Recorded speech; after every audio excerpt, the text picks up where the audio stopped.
Dayn Holstrom, Divorce Authority. We're going to be talking about a lot of different subjects in family law.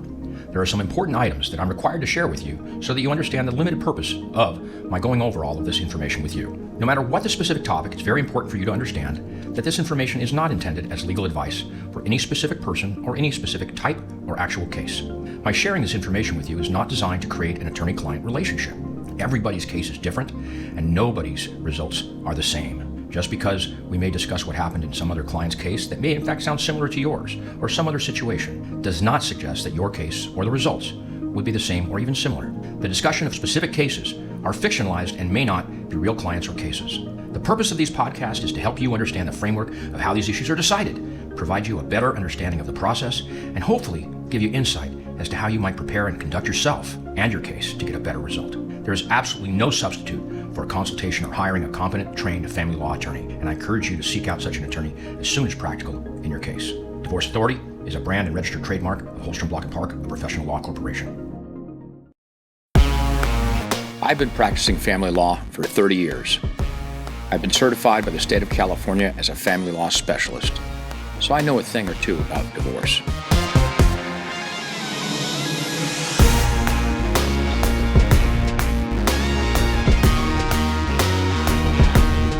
I'm Dayn Holstrom, and I am the Divorce Authority.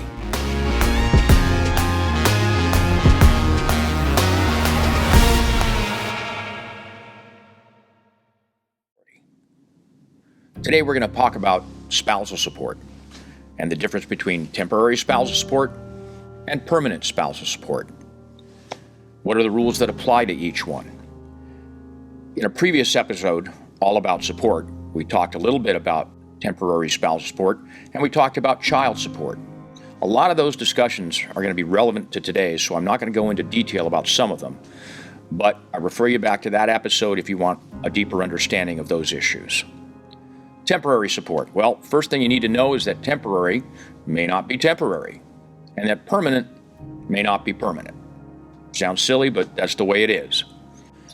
Temporary support has a purpose that is very different than quote-unquote permanent support. So let me talk about that first. The purpose of temporary support is to try to maintain what we call in family law the status quo.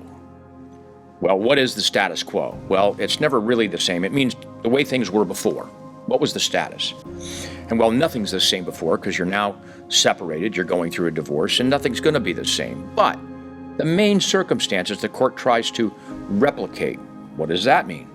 Well, in the case of custody, it's, hey, which parent did the children spend more time with and why? Was one person staying home with the kids? Was the other parent working 60 hours a week? Did they travel a lot? Things like that.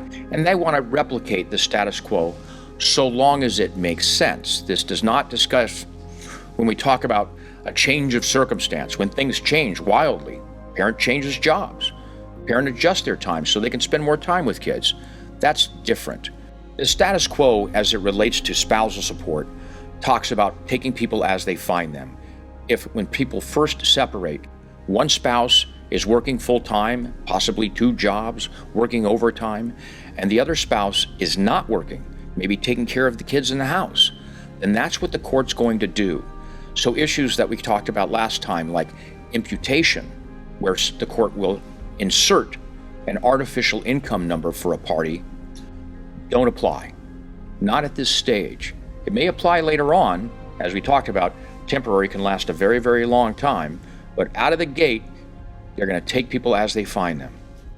So temporary spousal support is almost always the highest support that is going to happen in a case. Again, that ignores changes that happen later on. What is the purpose of temporary spousal support? The first thing to recognize and understand is that the court will always calculate child support first and then calculate spousal support. In the case of temporary spousal support, it, just like child support, is calculated on the computer programs that the court and the attorneys have available to them. The 2 most common ones we've mentioned are DissoMaster, very clever name, and Xspouse, equally clever. And the court uses these, and attorneys use these to simply input basic numbers. It allows you to determine W-2 paycheck income. It allows you to look at different forms of income, whether it's other taxable income or non-taxable income, to determine what the amount of support should be. It takes into consideration things like union dues and health insurance premiums. It does not, however, in any way look at your other expenses. Doesn't care about your car payment, doesn't care about your house payment usually.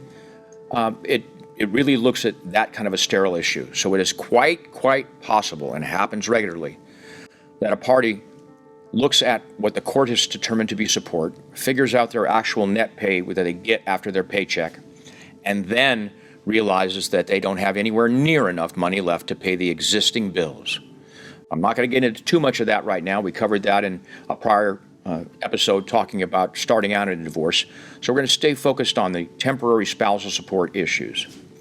So the court looks at the status quo. Somebody's not working, their income goes in at zero. Again, calculate child support, and then the program will automatically spit out the number for spousal support. If a person has a regular rate of pay, whether it's hourly or weekly or monthly, you can plug that number into the program and it will calculate the income from which to calculate support. What if it varies? What if they work 10 hours some weeks and then 50 hours another week? Well, then the court will typically take an average. Oftentimes that's simply a year-to-date calculation where we look at over a passage of time. Year-to-date calculations, for obvious reasons, don't work that well in February because you've only got a few weeks of income. But then we can average it over a prior year if it's necessary to come up with a best estimate. Again, we're looking at an estimate that will replicate what a person's future income is going to be.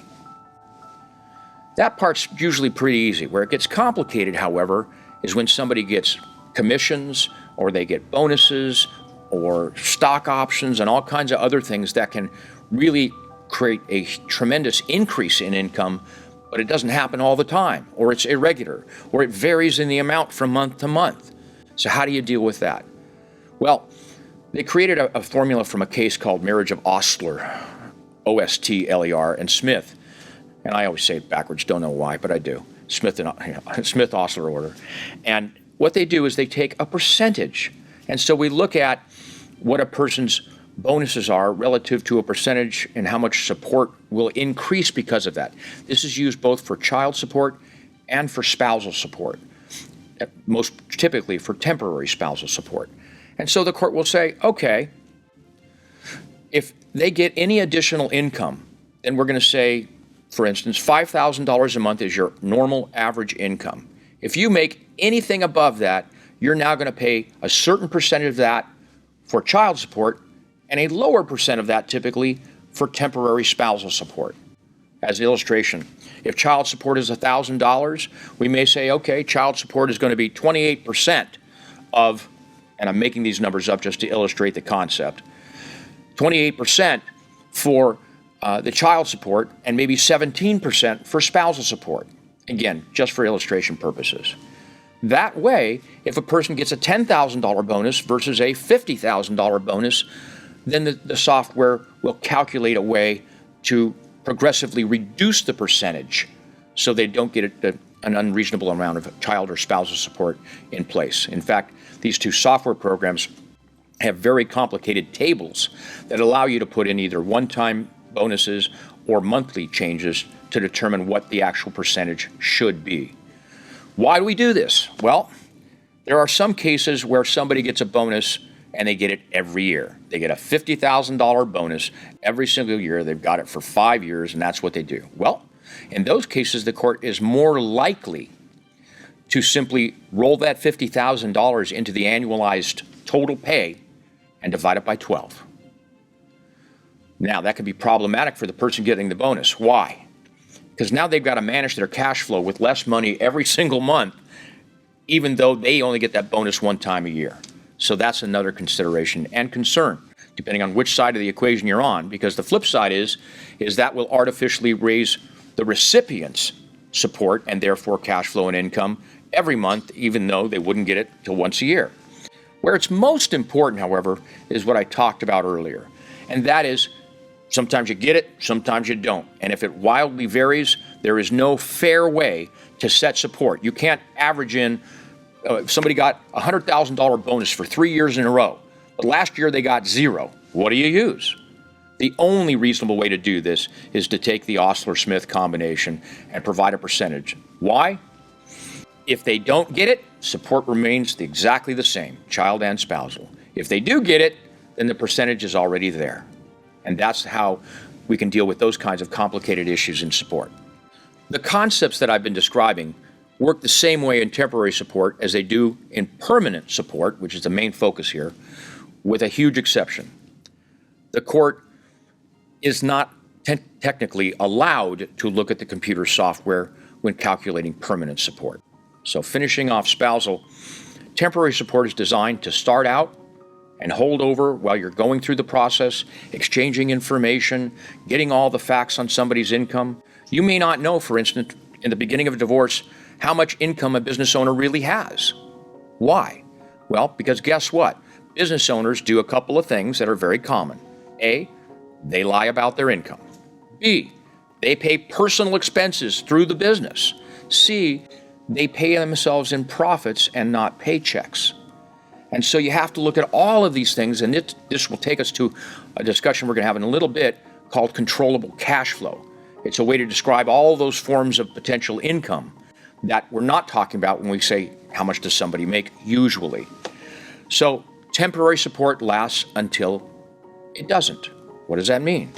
Every temporary spousal support order typically says that so-and-so is going to pay so much a month starting on this date until the other party remarries, either one of them dies, don't get any ideas, or further order of the court. That means it can always be changed at any time, typically based upon that, ready for it? Change of circumstances. Okay.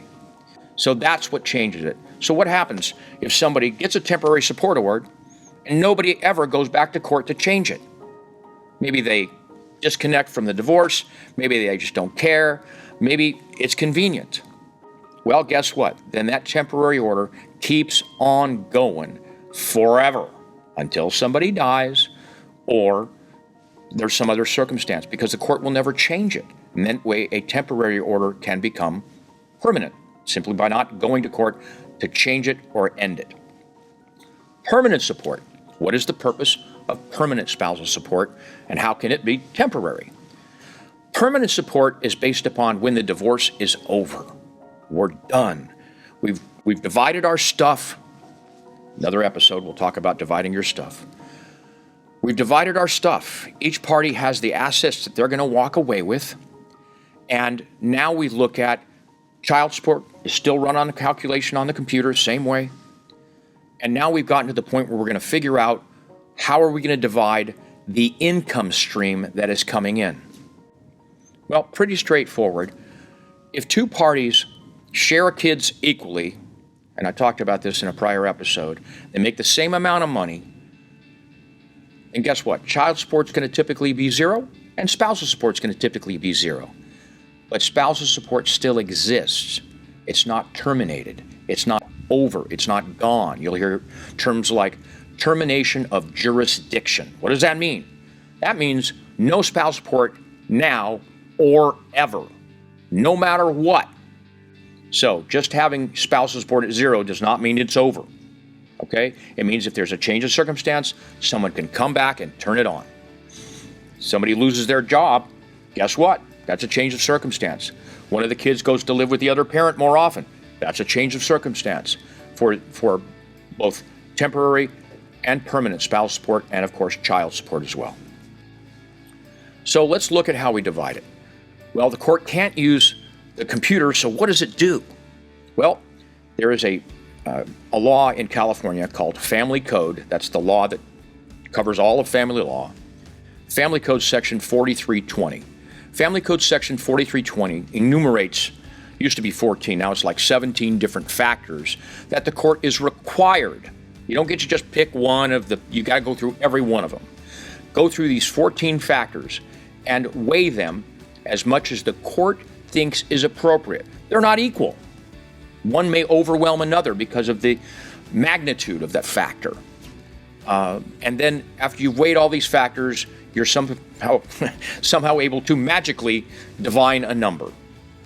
So permanent spousal support numbers may vary from case to case with somewhat seemingly identical factors. But I think you'll agree with me once we go through these different factors, it's really hard to have exactly the same factors in every case. So what are those factors and how do you count it? Well, the first one is still obviously income. But we're going to add another important factor that the court has to look at, and that is assets. So if these parties are very, very well off and they divide a $10 million estate and each person's got $5 million in the bank, and I realize that's somewhat artificial, but just to illustrate the concept, they've got $5 million in the bank, even if one person makes $100,000 a year and the other person makes $30,000 a year. Well, guess what? First off, they're going to be making a return on investment or interest on their money in the bank that will also provide them additional income. That's one. Two, do they need spousal support? See, that's a key factor here. The first premise is there a need for spousal support on one side, and is there a separate ability to pay? If there's no need, we're done. We're not going to talk about spousal support. We're done. However, if there's a need, now we have to look at the relative ability to pay to figure out whether or not we're going to order some spousal support, and if so, how much and how long.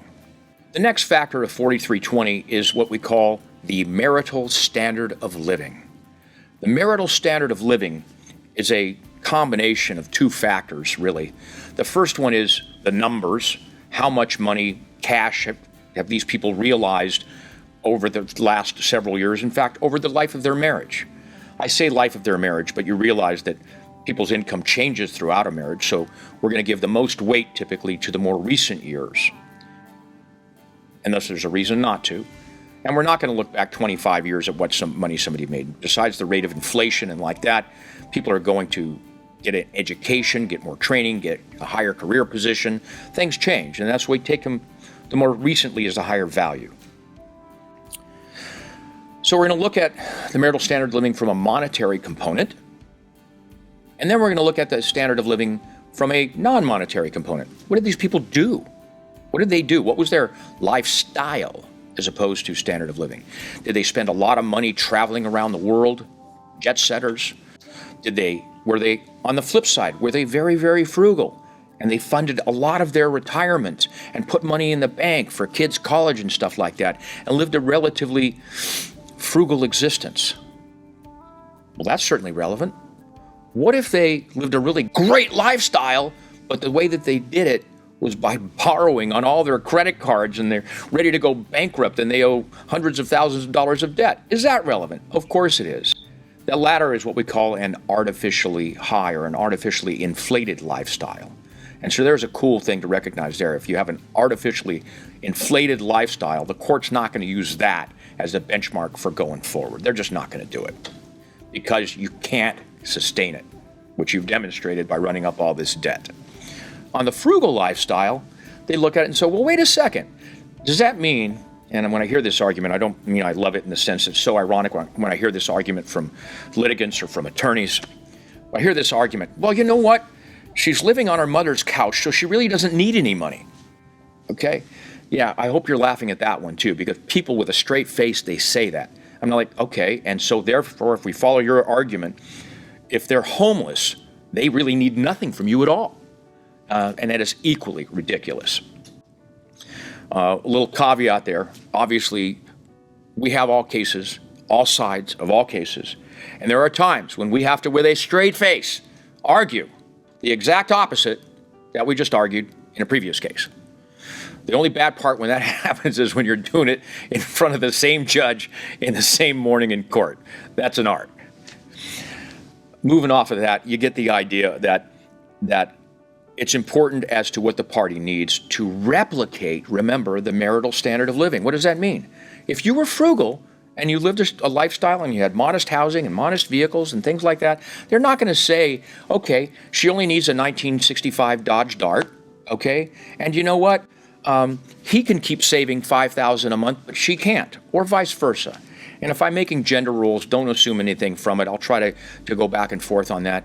But it really comes to relative incomes, has nothing to do with gender whatsoever. That said, if somebody's saving $100,000 a year for 10 years, does that mean this person only needs $1,000 a month to live because that's what they spent to live during the marriage? And the answer is not no, but hell no. And the courts have already found routinely that an artificially frugal lifestyle, or just a frugal lifestyle, does not justify a lower amount of support. The receiving spouse, what we call the payee of support, has an absolute right to continue to build their savings for their retirement, because the payor is going to keep building their retirement and keep growing, albeit at a lower rate, because guess what? They're paying support. But it should not be a one-way street. And that's what the courts have found about the marital standard of living. What does that mean for the people who save and bank money and don't spend it? And that's what it means. So what about, I'm going to talk about duration of support for a little bit, and then I'll come back to the Family Code 4320 factors. But I want to talk about, again, I'll step back to temporary for a minute and cross back to permanent. How long does support last? What is the duration, as we call it? Well, there's another provision of the Family Code that is also referenced within Family Code section 4320 that says, what is a long-term marriage? What does that mean? And people have really common misunderstandings and misinterpretations of what those laws mean and what they say. So, spousal support, but let me rephrase that. Every person in California has an obligation to become self-supporting within a reasonable period of time. The law goes on to define that says, what is a reasonable period of time? In a marriage that is not of long duration, then a reasonable time is typically half the length of the marriage. Okay, so that's easy. If I'm married less than 10 years, I should get one half the length of the marriage in support, right? Not quite. And this is a more advanced level of thinking than even many family law attorneys don't have. No. Let's say you have a 2-year marriage, and you go in and you say, I want spousal support, and you do it on day 1. Is it likely that you might get spousal support for up to a year? Yeah, it is. It's possible with a 2-year marriage, yes. What if you have a 1-year marriage and you go in? Well, wait a second. Now we're getting so short that the court is equally likely to say, you know what? This marriage was such a blip that we're not going to order any spousal support. Let me add another variable. Let's say you separate, and we're going to talk about that very important date of separation issue that can come up in a lot of cases, but not in this episode. But the time between the date of separation and the actual judgment of divorce is what we call a period of separation. So from the time of separation, what some attorneys say is, no, if it's a 1-year marriage, I get 6 months of support. Well, maybe, maybe not. First off, you get past the judge saying this is just too short. Then you wait. You wait to file. You wait, let's say, 6 months.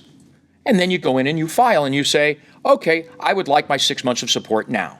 Well, in my experience, it's far more likely for the court to interpret and say, no, there was an expectation that you would become self-supporting within half the length of the marriage. Therefore, that 6 months is already run. You don't get 6 months of support starting from whenever you raise your hand and say, I'd like it. So that's an important factor. A lot of family law attorneys don't get that. What about for long-term support? What happens? Well, the duration of a marriage can affect not only the length of support, but also the amount. Why? Well, when it comes to duration of permanent spousal support, it is an abuse of discretion, a technical term, for a trial court when ordering permanent spousal support for the first time to set a termination date. That's huge. That's where people get this phrase that they think permanent support is permanent. It is not permanent. It is indefinite. What does that mean? That means it will continue until we have the change of circumstance we've already talked about, or one of the parties dies, or the recipient remarries. Okay? Little funny footnote on the remarry thing. There was a very, very recent case. In fact, my office was involved on it. We came in on the appeal after the trial court made a rather Actually, a very good decision, it seemed, but they were reversed on appeal. And candidly, it's also a really bad case, and it's what we call a bad case is something that simply doesn't make sense. So this case, it's called Marriage of Martin if you want to look it up, but this case, the person did not check a box that says, I want spousal support to stop upon the recipient's remarriage. And because that person failed to check a box, the Court of Appeal found that they had waived the right. They had changed their circumstances so that spousal support would continue even after the recipient remarried. And that's kind of, in everybody's view, a bad result, except for the recipient in that particular case, because normally a waiver requires that somebody do something active. They intentionally do something, not accidentally don't check something. So that's where an example where it may be permanent, Anyway, so back to the issue. What are the other factors of 4320 other than duration? So it's indefinite. Somebody loses their job, they come back. If somebody makes more money, they can come back. Well, that's an interesting case. Another case called Hofmeister. It says this: can you, if you're a recipient of spousal support and your situation has not changed, and the other side wins the lottery, gets a bonus, is making 3 times their income during the marriage, can you go back and ask for more support? And the answer is maybe. And the maybe situation deals with this. What if, at the time of the divorce, the amount of money being paid did not allow the recipient to meet the marital standard of living? In other words, there's a built-in, we've lowered the floor. The court says, wait a second, that's not right. If the court finds that number was too low to meet the marital standard of living, then you can go back and get more. Otherwise, you can't. You can't go back and get more just because the other person made more money. You can't go back and get more just because you want more. You have to show that the prior order did not allow you to maintain the marital standard of living. So that's a factor on permanent support. Other factors, age. What's the obvious one about age? Well, gosh, if you're 65 and you've retired, that's kind of the period on the end of the sentence as far as your typical earning capacity. It wasn't just the age, it was the age and the statement that they had retired. Whether they're drawing Social Security or a pension. By the way, very important fact, if you have a pension and you're thinking about trading your pension for another asset, talk to an attorney. Critical mistake in California. Be aware of that. Just as a teaser, we'll talk more about that later. Other factors, big one, domestic violence. If you have been found to be a perpetrator of domestic violence, the court can either eliminate your right to receive any spousal support ever, even if the other spouse makes $1 million a year and you are homeless. It is an absolute terminating factor, or they can adjust the amount of support because of the domestic violence. If you are a victim of domestic violence and the court has made that finding, you can get an increase in support because of the history of domestic violence. Those are important factors to consider, and those have been added and modified very recently in substantial ways. So that's an important factor. Very, very material factors in 4320 is what were the roles of each of these parties throughout the marriage, and this is just plain common sense. Marriage in California is deemed to be a partnership. What does that mean? Community property. If I do well and if I make money, my spouse has equally done well and equally made money. It is not my money, her money, it's our money. That's the way the law looks at it. And if you have trouble embracing that concept, then you're going to have problems with both the division of assets and the concepts of spousal support. So if one party goes to law school, gets an education, raises their income substantially, and the other party stays home with the kids, raises the kids, maybe works a couple of small jobs, but nowhere near the earning capacity of the other spouse. Should we consider that? Damn right we should. And that's exactly what the law says you should. We must consider one person's role in the family dynamic to contributing to the other person's ability to go do what they're doing. Another factor that's related to that is, my wife always jokes with me that she put me through law school by working at a coffee shop for a couple of months early in our marriage. And trust me, I'm not belittling her role in my career, because she was absolutely critical and essential to it. But in that joke, it embraces the concept is that raising a family, being part of the family, is a very critical role in every relationship, and that has as much value as anything else anybody does, period. A little personal philosophy there. At the same time, her income didn't necessarily put me through law school, but that's not true in some relationships. It is very common that one person literally works 60, 80 hours so the other person can not work while they go to school and do things. And that's an important consideration. The court looks at that. Did one person help them get through law school, or medical school, or technical training, or whatever? As a side note, student loans, separate podcast, but just FYI, the person who incurs the student loan to get a higher earning capacity, they take the loans with them when they leave the marriage. So that's just a little side note. Another factor, what if they don't work just so they can support the other spouse's career? The person's an executive. They has to travel. She has to travel with their spouse constantly. They're unable to hold a job, not just because of kids, but because of their supporting the other spouse's career. Is that a relevant factor? And of course it is. Okay? What if, as happens in some relationships, a parent says, a spouse, I do not want you to work.